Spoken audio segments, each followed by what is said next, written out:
Hello, Dr. Brad Hulsevus here, and welcome to another edition of Ask the Chiropractor. Ask the Chiropractor is my little podcast that I do. When someone has a question about chiropractic or chiropractic care, I try to answer. I'm a chiropractor here in Rockford, Illinois. I'm a proud graduate of Palmer College of Chiropractic, and I'm happy to be the team chiropractor of the Rockford Ice Hogs. Let's dive into it.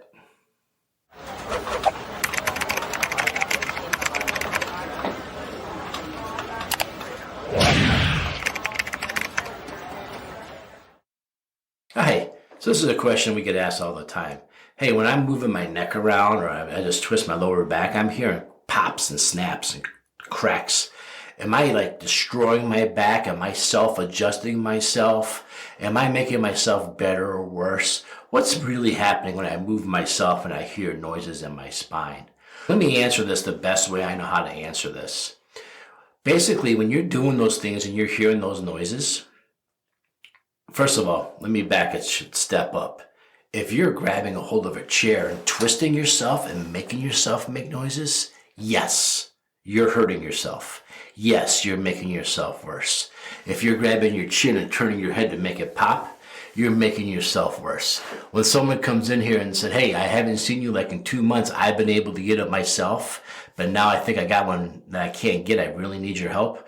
Yeah, you really need my help because you've gotten that one so messed up by trying to do it yourself, right?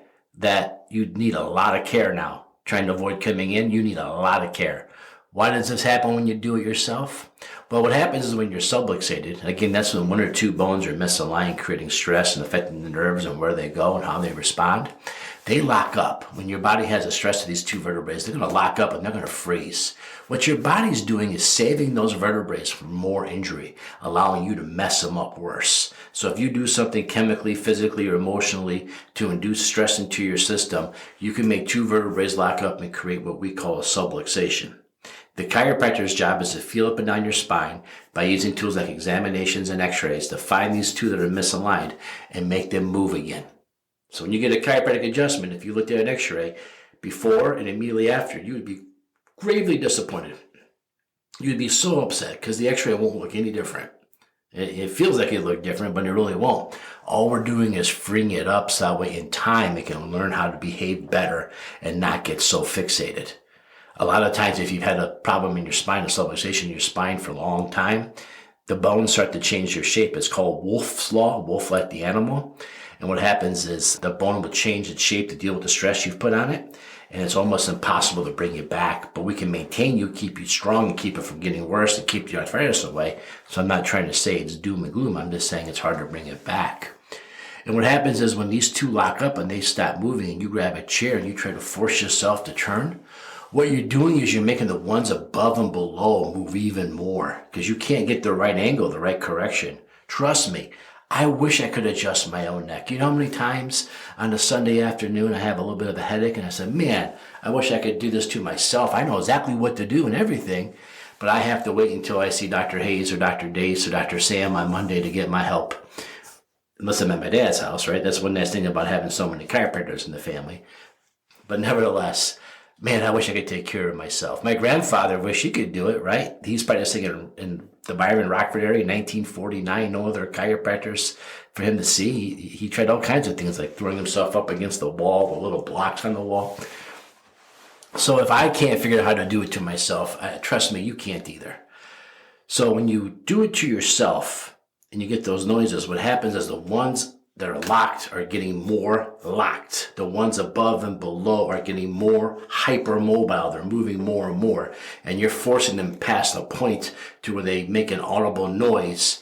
And the noise creates an endorphin release. And the endorphin release feels better. And so you think, I got it. I feel better. I remind you all the time, eating ice cream would make you feel better. It doesn't make you better, okay? So when you do this, you cause the ones above and below to move even more, and the ones in the middle get more and more locked up. And then when you've been doing this for 3 months and you come to see me and you're like, I can't get this one, can you get it? And I'm looking at him, I tried to get it. Oh, you just can't get it, you're so close. I'm like, no, you've got this so locked up, so jammed up.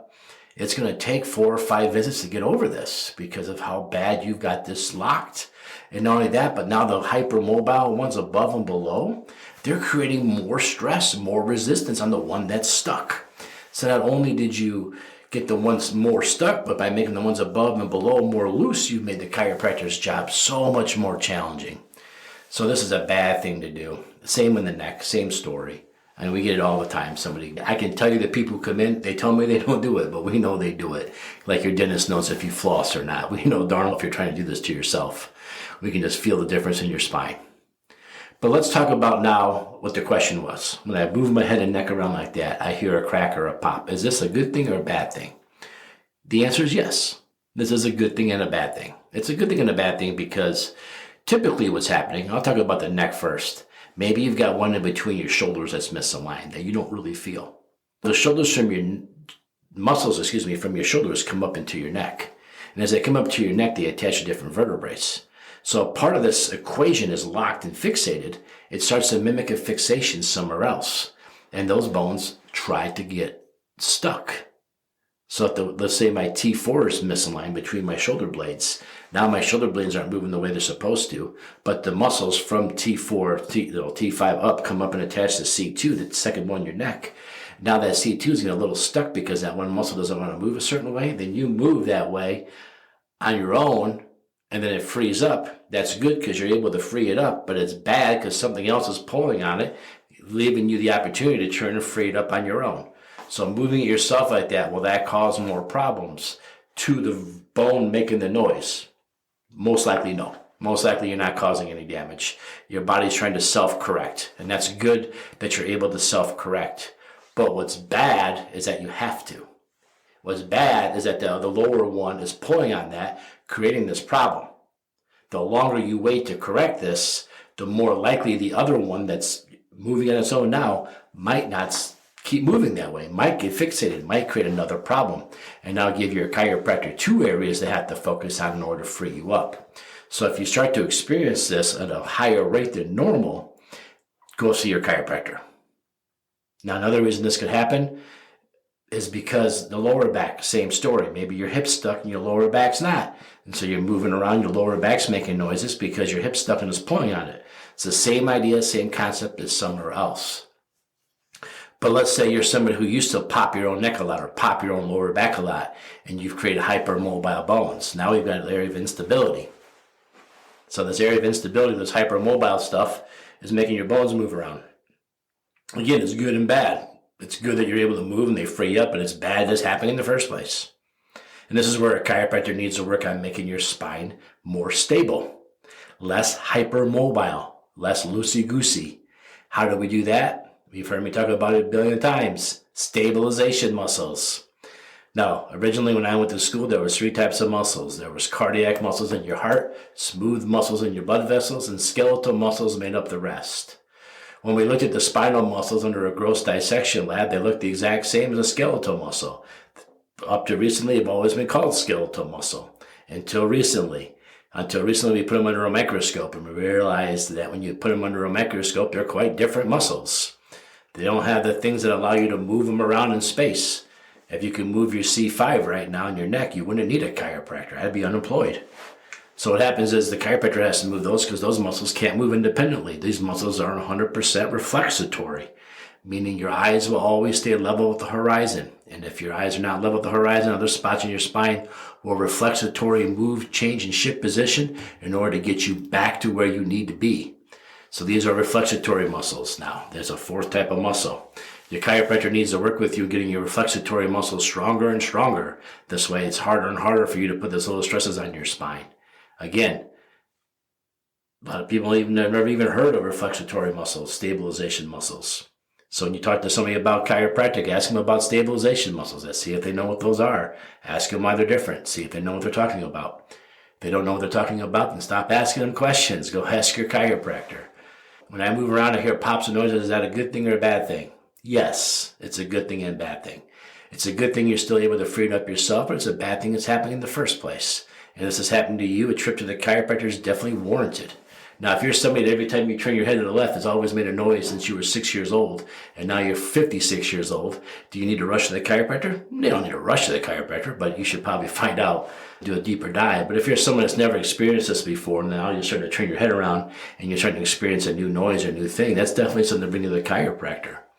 Now, if you're under a new patient and you're under chiropractic care and you never had this before until you started chiropractic care, that means your chiropractor is unlocking things and making changes in your spine.